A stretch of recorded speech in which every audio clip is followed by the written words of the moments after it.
Hello everyone, welcome to my YouTube channel. तो हाजिर हूँ मैं लेकर my classmate from far far away का 16th एपिसोड। लेकिन अगर आपने इससे पहले के एपिसोड्स नहीं देखे हैं तो ऐसे जस्ट पहले आप उन्हें देख लें, लिंक आपको डिस्क्रिप्शन में मिल जाएगा।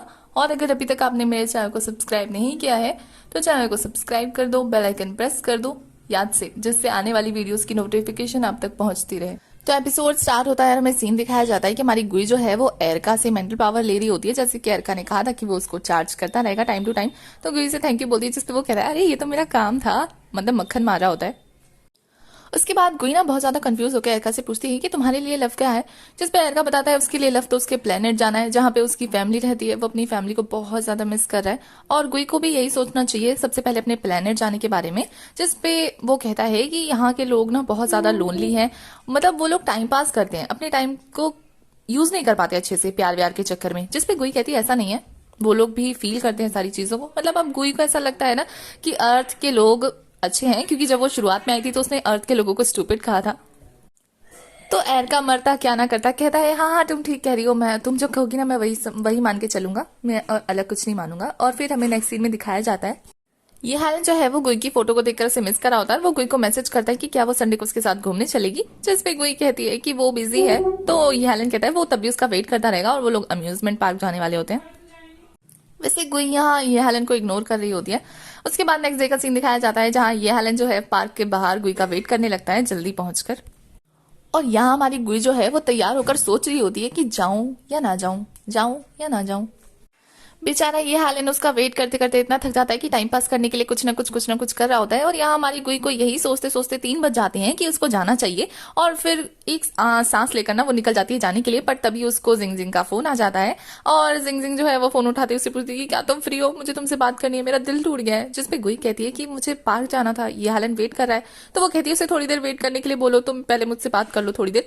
तो गुई कहती है ऑलरेडी बहुत लेट हो गया, वो काफी देर से वेट कर रहा है। पर जिंग जिंग कहाँ मानने वाली थी, अब बेस्ट फ्रेंड ऐसी होती है, वो शुरू हो जाती है बात करने में। और यहाँ बेचारा ये हालन वेट करते करते बेचारा मत पूछो यार, इतना वेट कौन करता है रियल लाइफ में, कोई भी नहीं करता है। और यहाँ जिंग जिंग जो है वो गुई को अपना दुखड़ा सुना सुना के ना बोर कर चुकी होती है, मतलब रात कर चुकी होती है, इतना बात करती है उसके साथ।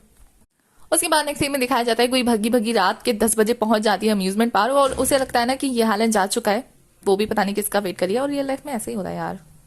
तो ऐसे सोचती है ना कि शायद वो यहाँ नहीं है, उसको भी चले जाना चाहिए। तभी पीछे से ये हालन आता है उसे बुलाता हुआ स्माइल के साथ, जिसे देखकर गुई सरप्राइज होती है। मतलब किसी को भी एक्सपेक्ट नहीं होगा यार कि मतलब सुबह से बंदा तुम्हारे लिए रात तक इंतजार करे। तो गुई उससे कहती है कि क्या तुम मुझसे नाराज हो। तो वो कहता है क्यों, मुझे नाराज होना चाहिए था। तो वो कहती है हाँ रात के 10 बज रहे हैं, मैंने तुम्हें इतना वेट कराया, तुम्हें नाराज नहीं होना चाहिए। जिसपे ये हालन कहता है नहीं, वो बस उसका वेट कर रहा था क्योंकि उसने कहा था कि वो बिजी है, बस इसलिए।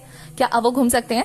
जिसपे गुई जो है वो खुशी खुशी उसका हाथ पकड़ लेती है और फिर वो दोनों के दोनों मिलकर रात के 10 बजे ना अम्यूजमेंट पार्क की राइड्स के मजे लेने लगते हैं। वैसे मुझे आप लोगों से पूछना है कि आप लोगों में से कौन कौन अम्यूजमेंट पार्क घूम चुका है, क्योंकि मैं तो अभी तक नहीं गई। हाँ मुझे भी इंतजार है यार, कोई लड़का मुझे पूछे, कोरिया का लड़का मुझे पूछे अम्यूजमेंट पार्क लेके जाने के लिए। आप में से कौन कौन मेरे जैसा है। सारी राइड्स एंजॉय करने के बाद जब वापस जा रहे होते हैं ना तो हमारी गुई ये हालन से पूछती है कि उसने इतनी देर क्यों वेट किया। जिसपे ये हालन कहता है कि 16 साल तक उसने उसके सामने आने का वेट किया, फिर 3 साल तक उसने उसके जागने का वेट किया, अब 7 दिनों से वो उसको घुमाने का वेट करा था। तो ये कोई बड़ी बात नहीं है कितने घंटे वेट किया। जिसपे हमारी गुई कहती है तो फिर तुमने मुझसे ये क्यों नहीं पूछा कि मैं लेट क्यों हुई। जिसपे ये हालन कहता है कि उसे पता है कि गुई बाकी सारी लड़कियों से अलग है और वो कभी भी किसी को हर्ट नहीं करेगी, इसलिए तो वो उससे प्यार करता है। प्यार बहुत ज्यादा अजीब है ना। जिसपे कोई कहती है हाँ प्यार बहुत ज्यादा टफ है। जिसपे ये हालन उसके पास आते हुए कहता है नहीं, प्यार बहुत ज्यादा सिंपल है अगर सोच के देखो तो। और वो उसके फॉरहेड पे जैसे ही किस करने वाला होता है ना तो हमारी गुई जो है इतना ज्यादा नर्वस हो जाती है, उसकी हार्ट बीट इतनी ज्यादा बढ़ जाती है ना कि बेचारी घबराहट में ना उसको रोक देती है और कहती है कि मुझे अभी अभी याद आया, मुझे ना कुछ काम है, और ये बोल के ना वो भग लेती है। बेचारा ये हालन तो कंफ्यूज होकर वहीं खड़ा रह जाता है। उसके बाद नेक्स्ट सीन में दिखाया जाता है कि हमारी गुई ने ना यूजन को सारी बातें बता दी होती है। तो यूजन उसका मजाक उड़ाते हुए कहता है कि इतने रोमांटिक मोमेंट में अगर कोई भी होता ना तो उसके प्यार में गिर जाता, पर तुमने तो उसे धक्का मार के वहां से भाग गई। बेचारी ये हालन पे क्या बीती होगी, उसके लिए तो दुनिया ही खत्म हो गई होगी। जिसपे गुई कहती है क्या वो सच में शॉक हो गया होगा मेरी हरकत से। जिसपे हमारा यूजन कहता है हाँ हो गया होगा भाई, ऐसी हरकत अगर तुम करोगी कोई लड़का तुमसे पूछेगा तो कितना बुरा लगेगा। वैसे ना मॉम ना डम्पलिंग्स बना रही है तो तुम एक काम करना, उसको ले जाके दे देना, उसका मूड ठीक हो जाएगा। तो गुई कहती है अच्छा अगर ये काम करेगा ना तो जाओ पैक करो डब्बे में और दे आओ। तो हमारा यूजन खुशी खुशी जाने में लगता है और कहता है कि बहन ये तुम्हारी प्रॉब्लम नहीं थी, फिर मैं कहाँ से आ गया। उसके बाद नेक्स्ट सीन में दिखाया जाता है कि गुई डम्पलिंग्स का डिब्बा लेकर जा रही होती है ये हालन के पास, कि रास्ते में उसे ये हालन की मॉम दिखती है जो कि किसी आदमी के साथ जा रही होती है कहीं पे गुई के हिसाब से। तो वो कहती है कि ये हालन की मॉम के साथ कौन है, उसे देखना चाहिए, और फिर वो उनके पीछे निकल जाती है। दूसरे सीन में दिखाया जाता है कि वो आदमी ये हालन की मॉम को बता रहा होता है कि उसकी कंपनी बैंकरप्ट होने वाली है, उसे बहुत सारे पैसों की जरूरत होने वाली है, जिसपे वो औरत बताती है, जिस पे ये हालन की मॉम कहती है कि वो अपने बेटे को बोलेगी कि वो अमेरिकन कंपनी में इन्वेस्ट करना चाहती है, जिस पे मेरा बेटा मुझ पे ट्रस्ट करता है तो वो पैसे दे देगा। तो हमारी गुई तभी अपीयर होती है और कहती है कि बहुत अच्छा, और वो उस आदमी को जोर का शौक देती है, जिससे ये हालन की मॉम उसका नाम लेती है, उसका नाम हैंग होता है।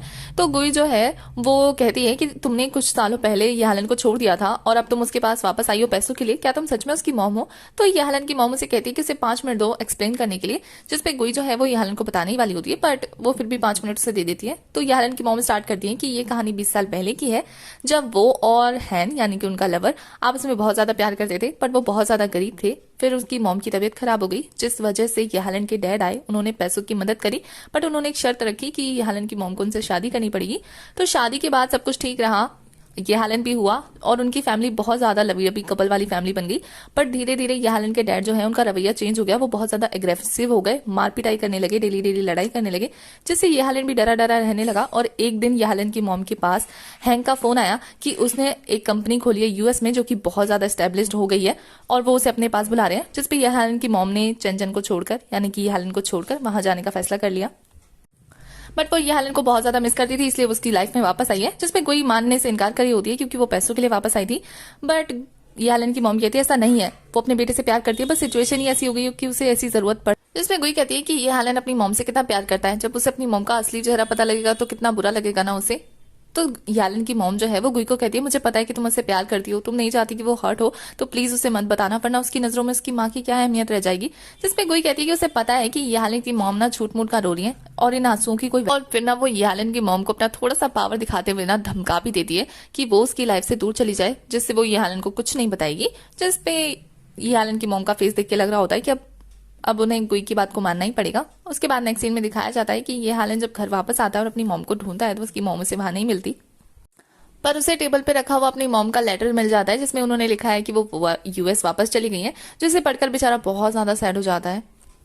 और फिर नेक्स्ट सीन में दिखाया जाता है कि वो गुई को अपना दुखड़ा सुना रहा होता है, उसे ये नहीं पता होता है कि ये सारा किया धरा गुई का ही है। और फिर वो कहता है कि जब उसके डैड बचपन में उसे कहते थे कि उसकी मॉम हार्टलेस है, तब उसे यकीन नहीं हुआ, बट अब उसकी मॉम जब बार बार उसका दिल तोड़ रही है ना, तो उसे पता लगा कि उसकी मॉम हार्टलेस है। और फिर वो गुई से कहता है कि चाहे कुछ भी हो जाए गुई, तुम मुझे छोड़ के मत जाना और मैं भी कभी तुम्हें अकेला छोड़ के नहीं जाऊंगा। जिसपे गुई पहले तो मुस्कुरा देती है। उसी के नेक्स्ट सीन में दिखाया जाता है कि गुई अपना लैपटॉप ऑन करके रिकॉर्डिंग स्टार्ट कर देती है और गुस्से में कहती है कि जब मेरे प्लेनेट पे कोई चीज आती थी, अटैक करती थी या मेरे लोगों को कुछ हर्ट करता था, तो मैं ही कमान संभालती थी। अब ये हालन को कोई भी अगर हर्ट करेगा ना तो उसको मैं ही देखूंगी, बट मुझे ऐसा लगता है जैसे उसकी लाइफ में सबसे ज्यादा हर्ट करने वाली पर्सन मैं ही हूँ। तो मुझे उसे प्यार करना चाहिए या नहीं करना चाहिए, अभी भी बेचारी कंफ्यूजन में ही होती है। उसके बाद नेक्स्ट सीन में दिखाया जाता है कि हमारा यूजेन जो है वो पहुंच जाता है पेस्ट्री शॉप में और वहां जाके बहुत सारी पेस्ट्री खरीदता है जहां की ईरा जॉब कर रही होती है। और वो ईरा को देखकर पहचान जाता है, बट ईरा इसे इग्नोर करके उसका प्राइस बताती है। तो वो कहता है कि हम दोनों दोस्त हुए ना, तो कुछ डिस्काउंट दो। जिस बात को सुन के वो एक पेस्ट्री नीचे रख देती है और कहती है कि चुपचाप पैसे दो। जिसमें यूजन बहाने मारने लगता है, तो वो अपना काम करने लगती है। तो वो ना बहुत ही टेंशन मार के कहता है एक बार पीछे तो देखो। और फिर जब वो पीछे देखते हैं ना तो वो अपना हैंडसम सा फेस दिखा के भुलाने की कोशिश करता है, बट हमारी ईरा उसके पास आती है और कहती है कि तुम्हारे इस शाम का मेरे ऊपर तो कोई असर होने वाला नहीं है, तो एक काम करो जल्दी से पैसे निकालो और दो, और अगर पैसे तो यहाँ से बाहर निकल जाओ। और उसका कान पकड़ के ना उसको घसीटते हुए बाहर ले जाती है और उसकी गर्दन नीचे करके कान पकड़ के सब लोगों को चिल्ला चिल्ला के कहती है ये है यूजन जी जो कि बिना पैसों के यहाँ पेस्ट्री खाने आए थे, सब लोग सुन लो ये बिल्कुल कंगाल है। और वो चीख चीख के ना और भी लोगों को इकट्ठा करने लगती है। तो यूजन उसका मुंह बंद करने जाता है, पर वो उसका हाथ पकड़ के मरोड़ देती है। बेचारा यूजन उसको धमकी देता रह जाता है और आई करता रह जाता है। बट हमारी ईरा जो है वो इतनी ज्यादा पावरफुल होती है कि उसको कहती है कि अगर पैसे ना हो ना तो आइंदा आना मत, और ये बोल के वहां से उसे छोड़ देती है। तो यूजन जो है बेचारा डर रहा होता है उससे इतना, लेकिन फिर भी उसे जाते जाते धमकी जरूर दे के जाता है। और यहाँ दूसरी तरफ हमारी जो गुई है वो फिर से एरका से पावर ले रही होती है। और फिर इस बार पावर देने के बाद ना गुई ना उससे पूछती है कि स्ट्रेंज बात है ना कि तुम मुझे हर बार पावर देते हो, लेकिन पता नहीं ये रिस्टोर कहाँ से करते हो। तो जो एरका है वो बहाना मार के वहां से जाने लगता है, बट हमारी गुई जो है उसको बड़ी ही प्यार से बड़ी ही अदब से धमकी देते हुए पूछती है कि अगर नहीं बताया ना तो तुम्हारी हड्डी पसली एक कर दूंगी, तो जल्दी से बता दो। तो बेचारा एरका ना डरते डरते उसे लेकर ही चला जाता है। और फिर दिखाया जाता है कि वो उस कॉलेज के बाहर होता है और रास्ते में आने वाले ना सभी गार्ड को ना निपटाते हुए जा रहा होता है। और फिर एरका गुई को बताता है कि मैं जब भी यहाँ आता हूँ ना मुझे एक स्ट्रेंज सी फीलिंग आती है और मेरे को ना यहाँ से मेंटल पावर मिल जाती है। और फिर वो गुई को कहता है बट हाँ मेंटल पावर मिलने के बाद मुझे भूलना मत, मेरी मदद करते रहना। तो गुई जो है वो सोचने लगती है कि सेम ऐसी ही चीज जो है उसके साथ पहले हुई थी, वो प्रोफेसर के बाहर का वो बैरियर। तो वो सोचती है कि कहीं ये सब उससे तो जुड़ा हुआ नहीं है। और फिर दिखाया जाता है कि वो ना उसे लेकर लैब के अंदर जा रहा होता है। और यहाँ ये हेलन को दिखाया जाता है जो कि अपनी मॉम को बहुत ज्यादा मिस कर रहा होता है, बट उनकी फोटो को उल्टा कर देता है, मतलब अब वो उनसे नफरत करने लगा है। और फिर वो गुई की फोटो को देखने लगता है, मतलब अब वो गुई को मिस करने लगा है। और यहाँ एरका और गुई जैसे ही लैब के अंदर पहुंचते हैं ना, वहां से दो बॉडीगार्ड आ जाते हैं जो कि उन्हें अंदर जाने से रोकते हैं। तो हमारा एरका जो है वो बहाना मारने लगता है कि उसकी छोटी बहन है और गलती से यहाँ आ गई है, वो दोनों वापस जाने वाले होते हैं। बट वो बॉडीगार्ड जो है वो गुई के कंधे पे हाथ रखता है और गुई जो है उन दोनों को एक बार में ही ना जमीन पे लेटा देती है। जिस बात से एरका डरते हुए उसे थम्स अप कहता है और कहता है जल्दी जल्दी चलो। और वो लोग अंदर जा ही पाते कि उससे पहले ही बहुत सारे गार्ड वहां आ जाते हैं जो कि उन्हें रोकने लगते हैं। और इधर हमारा यालन जो है वो गुई को फोन लगा देता है और उधर गार्ड जो है वो गुई की तरफ बढ़ रहे होते हैं। तभी गुई का फोन बजता है तो गुई अपना फोन देकर कहती है 1 मिनट बहुत इंपॉर्टेंट कॉल है, सबको रुकने के लिए बोलती है। और फिर फोन पे करके कहती है यालन को कि मैं अभी ना थोड़ी सी बिजी हूँ, तो मैं ना तुम्हें थोड़ी देर बाद कॉल करती हूँ। और यहाँ यालन कंफ्यूज और गुई जो है वो फोन एरका को देकर कहती है इसे लेकर साइड में हट जाओ। बेचारा एरका जो है वो गार्ड्स को देखकर पतली गली में निकल लेता है चुपके से। और यहाँ हमारी गुई जो है वो सबका बैंड बजाने लगती है। यहाँ हमारी गुई जो है अपनी फाइटिंग स्किल्स दिखा रही होती है और दूसरी तरफ एरका जो है वो चिप्स का पैकेट लेकर मजे से खाते हुए शो एंजॉय कर रहा होता है। चिप्स तो चिप्स, वो वहां पे पड़े हुए केमिकल को भी कोल्ड ड्रिंक समझ के पीता है, बट बेचारे को टेस्ट खराब लगता है तो थूक देता है। और फिर जैसे ही गुई लड़ाई खत्म करके आ जाती है तो एरका जो है वो नाचते हुए उसके पास जाके कहता है कि तुम कितनी औसम हो, तुम तो मेरी हीरो। तो गुई जो इसकी बातों को इग्नोर करके कहती है कि अब अंदर चले। और फिर जैसे वो अंदर जाती है ना तो अपने सामने उस पत्थर को देखती है और गौर से देखने लगती है। तो एरका कहता है कि ये इस पत्थर के ना अपीयरेंस पे मत जाना, कि देखने में सिंपल है बट इसके अंदर बहुत ज्यादा पावर है। तो गुई कहती है इतनी पावर की ये मेंटल पावर को भी इफेक्ट कर सकती है, जिसपे वो कहता है हाँ।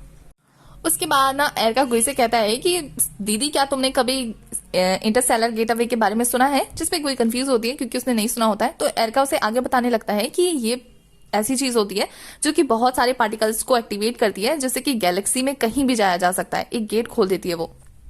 और फिर वो उसे आगे बताता है कि अगर ये अपने अंदर इतनी ज्यादा पावर को मतलब ऑब्जर्व करके रख सकती है तो इसका मतलब कि ये ना कनेक्ट कर सकती है पृथ्वी को किसी भी अदर प्लेनेट के साथ।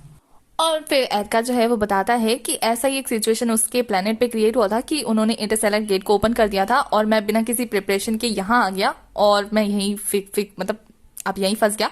पर उसे इस पत्थर के बारे में पता लगा है और उसे ये भी पता लगा है कि इससे इंटरस्टेलर गेट को खोला जा सकता है और अपने प्लेनेट में वापस जाया जा सकता है। और एरका गुई को ये भी बताता है कि जब वो डीप स्लीप में थी ना तो इसी पत्थर की वजह से उसको होश आया, जिसपे गुई सोचती है कि मुझे नहीं पता मुझे होश क्यों आया। बट मुझे ऐसा लगता है पर्सनली कि ये जो पत्थर है ना ये कार्डोशोई है जो कि 200 साल पहले अर्थ पर आया होगा और किसी वजह से ना मर गया होगा तो वो पत्थर में कन्वर्ट हो गया है। आप लोगों को क्या लगता है, आप कमेंट में बताना। हाँ। और फिर नेक्स्ट सीन में दिखाया जाता है कि हमारी गुई जो है वो कार्डोशोई की कीचेन को देखकर लैपटॉप में रिकॉर्डिंग कर रही होती है। मुझे लग रहा है मेरी थ्योरी सच हो गई है, क्योंकि गुई भी यही कहती है कि मुझे ऐसा लगता है ना कि तुम कार्डोशोई हो उस पत्थर को और तुमने अपना प्रॉमिस निभाया है। तुम उस पत्थर के जरिए तुमने मुझे जगाया है। मैं सोच रही थी कि मैं गलत डायमेंशन में आ गई, बट तुम तो मुझे सच में प्रोटेक्ट कर रही थी, तुम मेरी हेल्प कर रही थी। अब मैं अपने प्लेनेट वापस जा सकती हूँ। दूसरी तरफ एरका को दिखाया जाता है जो कि अपने कैफे शॉप में बैठ कर ना पेस्ट्री खाते हुए सोच रहा होता है कि जैसी गुई की पावर है, मुझे ऐसा लगता है जैसे मैंने कहीं तो इस पावर के बारे में पढ़ा है। और गुई का नाम सुनते ही वहां पे खड़ी ईरा जो है उसके कान खड़े हो जाते हैं, वो सुनने लगती है। और फिर इधर एरका जो है वो सोच रहा होता है कि उसने कहाँ सुना है। तभी वो देखता है कि वहां पे कुछ बड़े बड़े पत्थरों पे नाम लिखे होते हैं और उनमें से चमक रहे होते हैं कुछ, और ये याद करते हुए वहां से भग लेता है। और हमारी ईरा सोच रही होती है कि इसको गुई के बारे में कैसे पता। दूसरी तरफ दिखाया जाता है कि एरका दौड़ते हुए जाकर गुई को कहता है मुझे पता लग गया तुम कौन हो, तुम अपने प्लेनेट की कमांडर आबूदोरे हो ना। आबूदोरे जो है वो गुई का एलियन नाम है। और फिर वो खुद ही से कह रहा होता है बट अगर तुम्हारी मेंटल पावर इतनी अच्छी है तो तुम अभी तक अपने प्लेनेट पे क्यों नहीं गई। नहीं शायद मैं कुछ ज्यादा सोच रहा हूँ। जिसपे गुई कहती है नहीं तुम ठीक ही सोच रहे हो, मैं आबूदोरे हूँ और तुमने जितनी भी गैसिंग की है ना वो सभी के सभी ठीक है, बट मैं अपने प्लेनेट पे भी वापस नहीं जा पाई। पर तुमने पता कैसे लगाया। जिसपे हमारा एरका जो है वो बताता है कि उसके प्लेनेट पे बड़े बड़े पत्थरों पे लोगों के नाम लिखे, सोल स्टोन पे लिखा हुआ है जो कि अभी तक चमक रहा है। उनके देश में कोई भी अगर सोल्जर होता है, अगर वो मर जाता है ना तो उसका नाम बड़े से पत्थरों पे लिख दिया जाता है जिससे कि लोग उन्हें याद रख सके।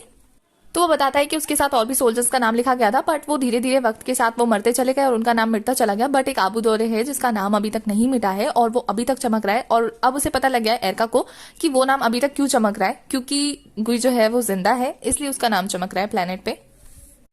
जिसपे गुई कहती है कि 200 साल बीत चुके हैं तो अब स्कॉर्पियस प्लेनेट कैसा है। जिस पे एरका बताता है कि तुम्हारे आने के बाद 200 सालों में बहुत सारे चेंजेस हुए, जिसमें सिटी कभी मतलब वो प्लेनेट कभी अप्स गया कभी डाउन गया, बहुत सारी चेंजेस हुई, बट आज भी लोग तुम्हें याद करते हैं और तुम वहां के सबसे पावरफुल जनरल हुआ करती थी और आज भी लोग तुम्हें तुम्हारे कारनामों की वजह से याद करते हैं। जिसपे गुई कहती है कि भले ही वो लोग मुझे भूल गए हैं लेकिन मैं अपने प्लेनेट वापस जाके रहूंगी। और उसी के साथ हमारा शीन शिफ्ट होता है और यहाँ शीन जो है वो लैब पे आता है, जहाँ पे जिन जो है वो सभी के सभी गार्ड्स को देखता है, उनकी हालत पंचर होती है और वो उनसे पूछता है कि तुम्हारी हालत ऐसे किसने कर दी, बट उन्हें खुद को नहीं पता होता है, उन्हें ऐसा लगता है जैसे कि सपना आया था उन्हें। उसके बाद जिन जो है इस बात का पता लगाने के लिए सीसीटीवी फुटेज देखता है और वहां उसे पता लगता है कि 11:37 से 11:52 तक की फुटेज डिलीट है। और वो वहां के गार्ड से पूछता है कि ऐसा क्यों है, बेचारे को खुद नहीं पता होता ऐसा क्यों है। जिस बात को सुन के जिनको इतना ज्यादा गुस्सा आता है कि पहले तो बेचारा अपना कोट उतारता है और फिर खूब अच्छे से ना उस गार्ड को धोकर कहता है कि ये किसका काम है पता रखना, तुम्हारा ना, तुम्हें किस लिए रखा गया है। बेचारा गार्ड उससे डरकर भाग जाता है और वो सोच रहा होता है कि आखिर फुटेज गई तो गई कहाँ। और यहाँ हमें फ्लैशबैक से पता लगता है कि गुई और एरका ने काम निपटाने के बाद ना सारे सीसीटीवी फुटेज डिलीट कर दिए होते हैं और साथ ही वहां पे पड़े जितने भी लोगों को उन्होंने धोया होता है ना, उन सबकी मेमोरी भी इरेज कर दी होती है ताकि वो लोग कुछ याद ना रख सके।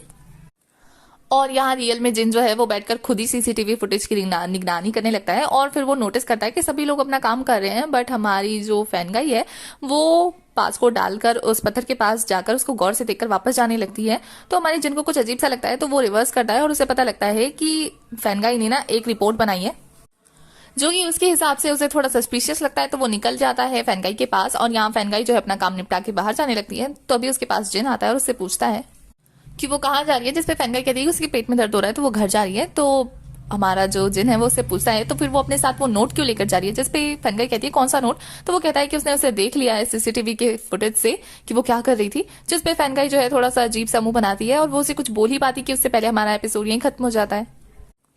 तो एपिसोड 16 की एक्सप्लेनेशन होती है खत्म। आगे की कहानी के लिए आपको मेरे चैनल पर वेट करते रहना होगा और चैनल को सब्सक्राइब कर देना, बेल आइकन प्रेस कर देना, जिससे आने वाली वीडियोस की नोटिफिकेशन आपको फटाफट मिलती रहे।